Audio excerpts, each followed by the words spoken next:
Right, welcome back to another match preview. This one's for Coventry versus Sunderland, and also welcome to Costa del SR6, as that's where we're coming from today. Alright, Stephen, we've got a few things we're going to be talking about. Tony Mowbray's in-game substitute, Tony Mowbray's starting 11 as well. Could that have cost the game? We'll find out in the rest of this video. And also, Coventry are hitting a little bit of form. Right, score predictions. Nobody got the correct score rate, as well, the majority of us. I'd say all of us, and then everyone else expected them to win. Everybody I spoke to, was me included, was very confident going into this game, thinking this is a team there for the taking. But we did a Sunderland. All right, it's just one of them things, and it really, it's like you say, every game's different. Right, we'll talk about that. There was a few surprises in last night's game. The starting lineup, we were Puffs. Well, Puff got a shock really when we found out Luke I was playing right back. Yes. Definitely. I mean, the changes in the team were kind of predicted, or expected, and I wasn't bothered about them whatsoever. But it was the Luke O'Nien at right back. I mean, as you all know, I absolutely love Luke O'Nien, and it's brilliant to have a player that's so versatile where he can play in all these different positions. However, he's not a right back. He's not a full back. So when you've got a fit full back, you play him, and then you use O'Nien as cover if he's required. I think for me, and we said it last night, that's the only disagreement that we've got. O'Nien at centre back this season has been brilliant, and in the last few weeks in the centre midfield he's been spot on as well, but he got found out last night at full back. I say even with Luke O'Nien coming in, I was very surprised simply because Hume hasn't looked tired at all this season, and I remember Ross Stewart dinging every single game in the League One season, which is a hell of a lot more physical than it is in this league. But remember, this year so far we've had the World Cup break, so there's more games crammed into a short period of time. I mean, I think, I could be wrong here, tell us if I am, I believe Sunderland have had 7 games in the last 25 days. And that is a lot. Well, we've been travelled up and down London. I remember the stat come out saying we've been up and down 3 times in 10 days. Yeah. So you might be right. Right, but still, Stephen, though, I didn't think Hume would have been that tired. Personally, I think Mowbray's got it wrong. In his interview after the match, he says he's got to take some of the blame for his decisions. He said that he was deflated after the match. Oh, you know. I think, like the Rotherham thing, I think he thought we were going to go there and win, and I think he's kind of underestimated. He thought, we're going to afford to give these people the rest, we're going to afford to do that, and it didn't work. We knew we weren't going to go the rest of the season and win every game. We knew that. It's just frustrating. Of course, it's frustrating, and like Mowbray said, it's very frustrating that it took us to be 2-0 down before we started playing our football. Well, that's the thing though. Another gone on to somebody else in the team that he's lined up as Roberts. We was surprised, but I wasn't as much as surprised as I was with Luke O'Nien. Well, I know what Roberts can bring to the table, and when the game was on, we noticed how little of an impact Ahmad had on the game without Roberts on the pitch with him. Like it's like his football friend. Like you need him. He's like he's lost with him, and it was like you could see in the first half. I mean, the first half wasn't a great performance by Sunderland at all, but you could see in the first half and before Roberts came on, Roberts was dropping a lot deep, and he wasn't going pushing forward as much as he normally does. Yeah, and I suppose, like we said, I think it was clear for everyone to see. Ahmad needed Roberts, but I don't think Roberts needed Ahmad as much, if you know what I mean. I think Roberts is capable of doing it. And like I said, the whole team upped their performance when Roberts, when them substitutions got made and Roberts came off the bench. He's definitely going to start on Saturday without a shot of a doubt. I mean, I wasn't surprised to see him not starting. I think I said on one of the videos previous. I wouldn't be surprised to see him rested. I wouldn't have been surprised to see Clark rested, to be fair. Like Ahmad, right? You can see what he's like when on the pitch. They're fluent with each other. They understand each other's game. The movement with when they're both linking up on the right. But like we were saying, even on the stream, we were saying Ahmad just doesn't seem the same player when Roberts is not there. He was dropping far too deep, wasn't he? But there was loads of people in the chat saying get Ahmad off, and all that. So he wasn't having the best of games. But there was a few having off games, Daniel being one of them, and a lot of people were saying he was at fault for losing the ball for the second goal. But then you've got to look at Mitchell not closing down, or Nine didn't come close down. To be honest, Bart didn't come out to try and close Rathbone down. Well, there's a picture that Paul's about to put up now. There you go. So there's your cue when you need to do it. And this picture sums up their first goal. Look, it's there. The Rathbone running through before he hits his strike to score the Rotherham's first goal last night, and just look at the space he's been given of all of the players. You've got O'Nien, Bart, Michu, and I believe it's Dan Neil, I could be wrong, but look at the position of them off. They're just not closing down and they're inviting them to shoot. And in the second goal, like you say, it was Neil who was responsible for giving the ball away, which we were blaming Luke O'Nien last night, but having seen it back, Luke O'Nien was pushing forward as a fullback to help to try and create an attack, and then Neil sloppily give the ball away, which must have been for about the 6th time last night. And then they broke, so then Luke O'Nien had to get back. We know he's not the fastest of players. Couldn't get back in time. But like I said, it took us to go 2-0 down before we upped our game and started playing Sunderland football. So that for me, quickly, Stephen, we're going to be moving on to the referee. The decision to not allow Alicia's goal for a late minute equaliser. You can see it from 2 points of view. Some say that it was a foul on O'Nien, some say O'Nien led into the goalkeeper. For me, I'm going to agree with what you said just off camera 2 minutes ago, and I'll let you explain. For me, it was a 50-50 ball. The ball was there for Luke O'Nien to win, the ball was there for the goalkeeper to win. They both went up, they collided together, and in a situation like that, the goalkeeper always gets the advantage. That's the thing. The decision always goes with the referee. You can say it's wrong if you want, but that's the way football is. And if it happened down the other end, we'd be saying the same. So yes, it's right. The goalkeeper got flattened. Look, I think it was right to disallow the goal. I'm not going to whinge about it. But then you could look at it from the other point of view. The keeper did come steaming out, ran into Luke O'Nien, fooling the referee, because the majority of them players last night, Rotherham players, were fooling the referee lots, and they were constantly straight in the referee's face, asking for cards all game long. Well, one of the most frustrating ones in the first half, I believe it was. The first half? Yes, it was. Bloody Jordan Hugel went running forward. He ran into O'Nien. O'Nien didn't even budge. He didn't flinch. And he ran in, so he passed like his shoulder there, hit the side of O'Nien, and we went, because the Rotherham lost the ball, we went on a counter attack and he lay down holding his head. And because he was holding his head, the referee thought it was a head injury, therefore he has to stop the game, therefore stop our counter attack. And then what did he do when he got up? Laughed. He got up and he laughed, and it was caught on camera. Absolutely. So yes, he was a cheating bastard, but I'm still going to say, well done, Rotherham. Fair play, Rotherham. You stopped us playing, whether it was our fault or our laziness or just us not being up for it. But Rotherham, you got what you deserved at the end. Well, either held on to it as well, like the seeing the game out to the very end. Obviously, terrible decision. You could say not award a penalty or even allow Alicia's goal. You can see it from both point of views. But listen, like you say, credit to them, they deserved the game. Yeah. So, right, Stephen, moving on to Coventry. I remember you saying he might have rest players for this game, but for me, I would rather have won the winnable game and then try to hopefully get a point away at Coventry. But now we've got for me, I would rather get the 3 points down there now.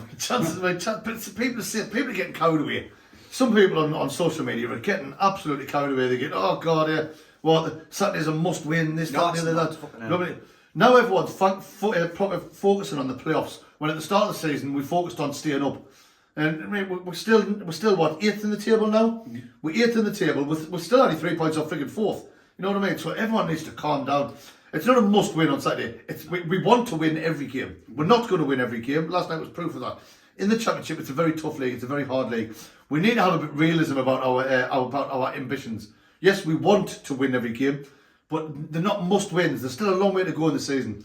Well, look, hasn't been on our side this season with strikers still getting injured for 15 games. The start of the season, and then now he's out for the rest of the season. He's how vital he was to our team, our goal scorer, and we've had to learn to adapt. And the lads did adapt for long periods of the first half of the season. And now I'm buzzing that Gerhard finally got his goal. I'm not saying finally; it's only been a couple of games. You know what I mean? But now he's off the score sheet. He did get one ruled out because it was offside. It was offside, yeah. Didn't time his run to the perfection, and he got ruled out for offside. But listen, the chances were dropping for him. What you laughing at? That's because before you went right, moving on to Coventry, and then you just went on a rant about Ross Stewart and I and I just noticed it as well. Back on to Coventry, Stephen. Wait, they've won 12, drew 9, lost 11. The 11th in the league, which is 3 places below us. They've scored 35, but they've only conceded 33. They've got one of the strongest defences in the league at the minute. They're playing well as a team. They are a good team. They're good at playing football. The last 5 games, they've won 3, drew 1, and lost 1. So they are on a bit of a decent run at the minute. But they're a very hit and miss team, Coventry. They always have been. They really have been. I mean, they're hard to break down, and they don't concede many. But They are beatable. Well, they finished 12th last season, the 11th now, like you say, they're on 45 points, not far from the playoffs themselves. The last 5 meetings, they've came out the better team, coming up against us. We've drew 3 and lost 2. Like you say, Gukeresh, Stephen. How have a Premier League club not come after him? Because Coventry put a 25 million price tag on his head. He scored 17 goals last season and he's on what now? 14? He's on 14 this season so far. He got man of the match against Millwall and Huddersfield in recent games. And he's just literally on fire. Listen, he's one of the best strikers, if not the. He's one of the best strikers in the Championship. No, but I'm talking about if you. Ross Stewart's injured. Yes, Ross Stewart's the best. Okay, but take it. We're not looking at Sunderland here. No, it's got to be Akpom or Gukeresh, and Gukeresh for me. If you had to pick out of the two to sign for Sunderland, who would you pick? I'd pick Gukeresh for Sam. I think he's an outstanding player, and like I say, I don't know how. Would he have been worth a pound for 25 million? I think it's a little bit too pricey for him, to be honest.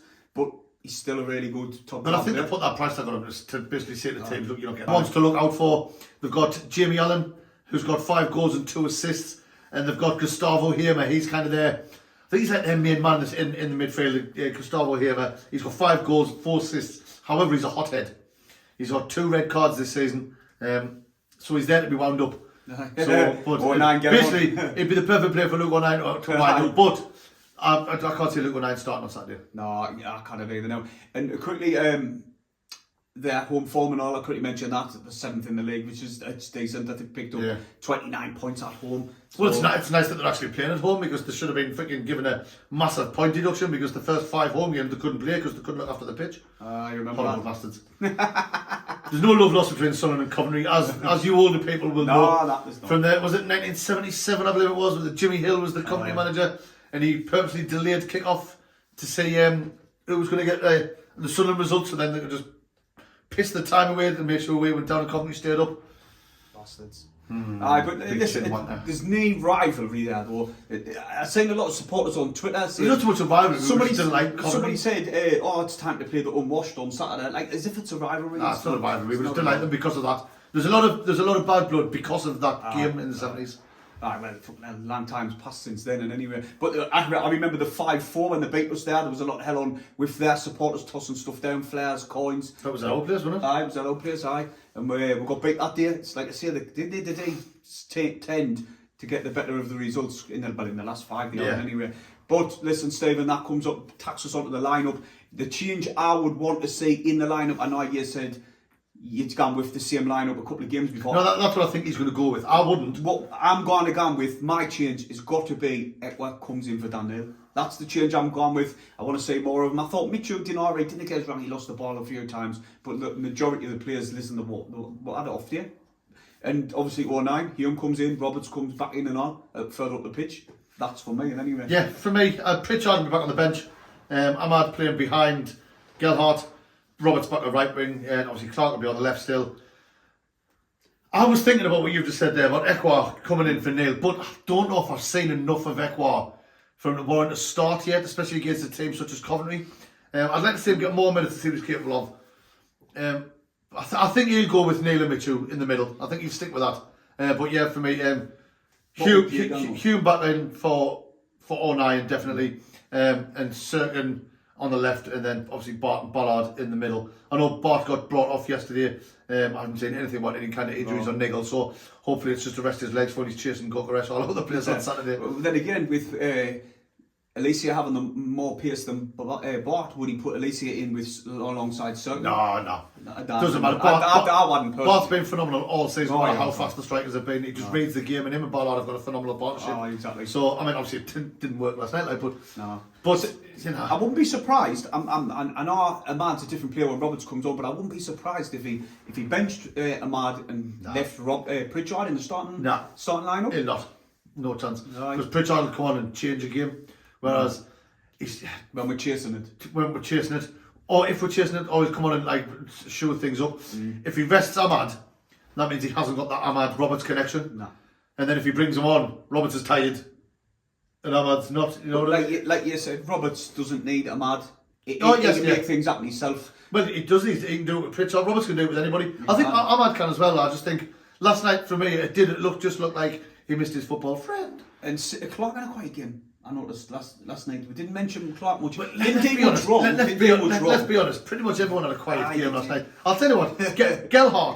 Gelhardt, especially second half, worked his socks off. He worked well. He was getting back. There was a few times we noticed on the stream he was actually overtaken our midfield, getting back into defensive positions, which shouldn't be happening. No. It's good that it is, but he shouldn't be having to overtake the midfielders. And he got his first goal. He had another one disallowed. He had another chance where Roberts came on and Roberts did Roberts things, put a lovely cross in, and Gelhardt got the header on target. Anywhere else on target, it was a goal, but it went straight at the goalkeeper. So, I mean, I seen his interview after the match, and he was just, I didn't expect him. He's proper little Scouse accent. He's like, yeah, glad to get me first goal, you know. And, apologies for the accent. But he'll be buzzing, and he's hoping that now he can just keep on basically taking it to the next step, getting more and more goals as the games come on. Well, it's going to be nice to see the lads' reaction to the defeat at Tuesday on Saturday, because they did need to up the game tenfold. The pressing was not there at all. There was no intensity, like we keep saying. Yeah. There was no urgency, that's the better word. There was no one pressing, and you know, you can't expect to win a game if you're just going to sit slightly off the team, opposition, sorry. I think we'll see a different team. There's still going to be a few tired legs, I think, on Saturday, but then they've got a full week afterwards to rest and recover for the next game. But they should all be up for this, especially, I mean, let's be honest, some of the people who started last night, they're kind of be tired off last night, so... No, definitely not. So, you know what I mean? But like you keep saying, we can't expect to win and draw every game. We have to lose a game now and again. Of course we do.